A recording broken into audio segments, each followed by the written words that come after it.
continue to track the investigation for 84-year-old Nancy Guthrie. Today is day 31 in that search. The Pima County Sheriff's Department says a team of homicide detectives and the FBI working several leads now in the effort to solve that case that has now been handed over to a task force. That task force consists of 5 Pima County homicide detectives as well as FBI agents. We're told the investigators will be operating out of the Tucson FBI office as authorities continue to investigate leads, tips, and videos. Sheriff Chris Nano says at this point they're less in the evidence collection phase and more in the analysis of everything collected so far.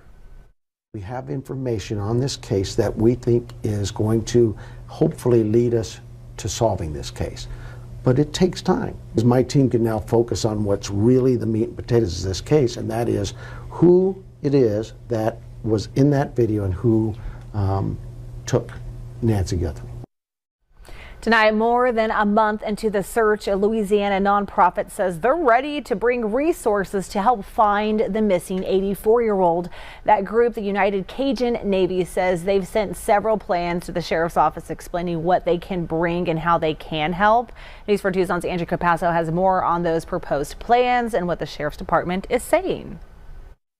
The United Cajun Navy has been around for almost 20 years. They're coming off a visit here to Tucson and now waiting to hear from people here at the Pima County Sheriff's Department. They say they're ready to bring resources from across the country and in some cases around the world to help bring Nancy Guthrie home.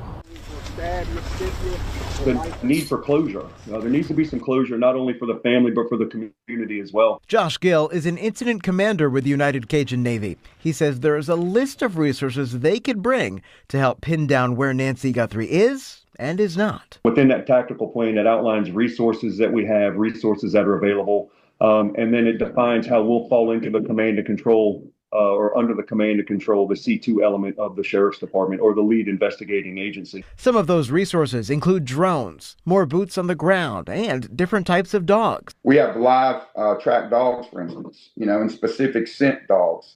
Todd Terrell is founder and president of United Cajun Navy. We're people helping people, with their own resources. But I think right now, going on the month that it's been happening, I think, in my experience, it should be an all hands on deck. And it should be just like, let's go in there and let's bring her home. Something Gill says can start a healing process he says is desperately needed. It needs to start, and I think it's going to start with, finding additional information and finding Miss Guthrie one way or the other. And I asked the Pima County Sheriff's Department about this plan, and while they say they can't comment on every individual group, they did point me to a statement from a couple of weeks ago. Take a look. They say, quote, "We appreciate their concern and we all want to find Nancy, but this work is best left to professionals." They say PCSD has volunteer opportunities if they wish to get involved with the department.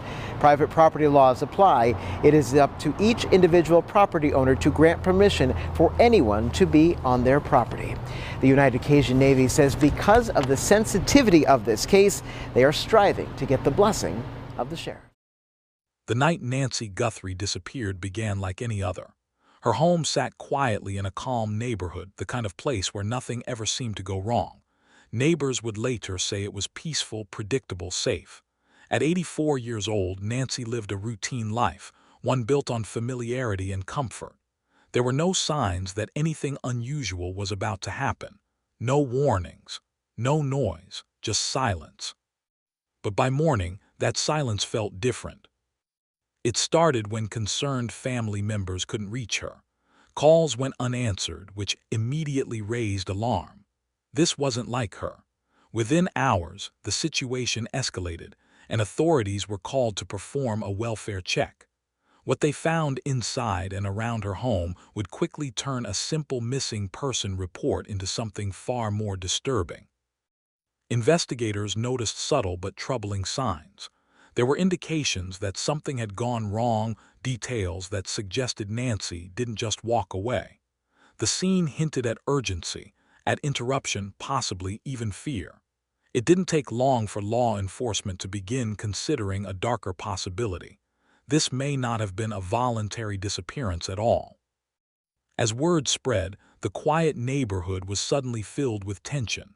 Neighbors watched from behind curtains, whispering theories, trying to make sense of what could have happened just steps away from their own homes. How does someone vanish without a trace in a place like this? For Nancy's family, the shock was immediate and overwhelming. What started as concern quickly turned into dread. The question wasn't just where she was, but what had happened in those unseen hours. And as investigators began piecing together the timeline, one thing became clear: this case was only just beginning. As investigators began to dig deeper into the disappearance of Nancy Guthrie, the situation quickly escalated from concerning to deeply alarming. What initially seemed like a missing person case was now being treated as something far more serious. Detectives returned to her home, this time examining every detail with precision, searching for anything that could explain how an elderly woman could vanish without a trace. It didn't take long before unsettling discoveries began to surface. Authorities identified signs that strongly suggested Nancy had not left willingly. There were subtle disturbances, things out of place, moments frozen in time as if something had interrupted her routine. Even more troubling, investigators reportedly found evidence that pointed toward a possible struggle. While officials remained careful about what they revealed publicly, their tone shifted. This was no longer just a disappearance. It was now a suspected abduction. Then came one of the most chilling developments. Surveillance footage from nearby areas captured a mysterious figure moving through the neighborhood around the estimated time Nancy vanished. The individual's identity remained unknown, their face concealed, their movements deliberate. That single piece of footage changed everything. Suddenly, the idea that someone had entered this quiet community with intent became impossible to ignore. Fear began to spread far beyond Nancy's home. Residents who once felt secure started locking doors earlier, checking windows twice, and questioning how something like this could happen so close to them. If it could happen to her, could it happen to anyone? Meanwhile, the media picked up the story, and it quickly gained an emotional national moment attention. as the two, along with Savannah's brother-in-law, were seen carrying yellow flowers down Guthrie's driveway. They were walking arm in arm, taking a moment to look at the memorial that's just been growing near Guthrie's mailbox. People have been leaving letters, yellow flowers, and other items in honor of Nancy Guthrie with the hopes that she'd soon be found. And they too left their flowers before embracing each other. They did never seen before. Law enforcement agencies, volunteers, and search teams began combing through nearby areas, fields, wooded paths, and properties within just a few miles of her home. Every inch of land felt like it could hold a clue, and with each passing hour, the urgency only grew stronger. Helicopters circled overhead while ground teams moved in organized lines, scanning for anything unusual. At first, there was hope that Nancy might still be found safe, perhaps disoriented or in need of help. But as the days stretched on, that hope began to fade, replaced by a heavy uncertainty that no one wanted to say out loud. Then came the rumors. Whispers started spreading both online and within the community, claims that something had been discovered nearby. Some reports suggested that a body had been found within a short distance from Nancy's home, reigniting fear and speculation. The idea was chilling. Could the search have already reached a tragic conclusion? But almost as quickly as the rumors spread, confusion followed. Authorities remained cautious, refusing to confirm the claims. Official statements were limited, measured, and at times frustratingly vague. Investigators continued their work without publicly connecting any discoveries to Nancy. This disconnect between what people were hearing and what was being confirmed only made the situation more unsettling. For Nancy's family, the emotional toll was growing heavier by the day. Every update, real or rumored, felt like a wave crashing down. Hope and fear existed side by side, each refusing to fully give way to the other. And just when it seemed like the case couldn't become more complicated, the line between fact and speculation began to blur, making it harder than ever to know what to believe. As the investigation continued, the case of Nancy Guthrie took an unexpected turn, not because of new evidence, but because of the overwhelming wave of misinformation spreading online.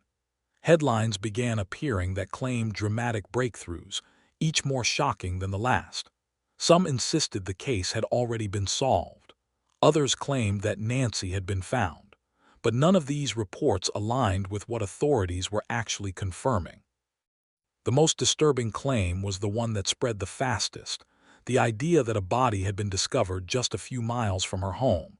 It was the kind of headline designed to grab attention instantly. People shared it without hesitation, reacting before questioning. Within hours, it had reached thousands, maybe even millions, fueling fear and confusion far beyond the local community. But there was one major problem. Law enforcement never confirmed it. Officials maintained that while investigations were ongoing and certain discoveries were being examined, none had been officially linked to Nancy. Their statements remained careful, consistent, and grounded in verified facts. Yet those quieter, more cautious updates struggled to compete with the louder, more dramatic rumors spreading online. This created a dangerous gap between truth and perception. For the public, it became harder to know what to believe. For Nancy's family, it was even worse. Imagine seeing headlines suggesting a tragic outcome before any official confirmation, being forced to confront possibilities that may not even be real. Misinformation didn't just confuse the case, it amplified the emotional strain on those closest to it. And this is where cases like this become even more complicated. Because sometimes, the biggest obstacle isn't just finding answers, it's separating facts from the noise. If you've ever come across a headline that made you stop and question whether it was real, you're not alone. Moments like these remind us just how powerful and how dangerous information can be when it spreads unchecked. As the case of Nancy Guthrie remains unresolved, what lingers most is not just the mystery, but the silence that follows it. Weeks have passed since her disappearance, yet there are still no confirmed answers, no arrests, no clear explanation, just an ongoing investigation and a growing list of unanswered questions that continue to haunt both her family and the community.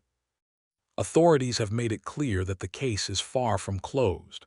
Leads are still being followed, evidence is still being analyzed, and investigators continue to piece together the fragments of that night. But despite all efforts, the truth remains just out of reach. And in cases like this, time becomes both an ally and an enemy, bringing new possibilities while slowly eroding hope. What makes this story even more unsettling is how quickly misinformation tried to rewrite it. The viral claims, the shocking headlines, the rush to conclusions, they all created a version of events that, in many ways, overshadowed the facts. And while those stories may fade, their impact doesn't. They leave behind confusion, doubt, and emotional weight that's hard to undo. For Nancy's loved ones, this isn't just a case, it's personal. It's the absence at the dinner table, the unanswered phone calls, the constant waiting. Every day without answers is another day of uncertainty, and that's something no headline can truly capture. And maybe that's the most important takeaway from all of this. Behind every case like this is a real person, a real family, and a reality that deserves to be treated with care, not speculation. If you want more real cases told with facts, not rumors, make sure you like, subscribe, and share. Because stories like this deserve to be told the right way.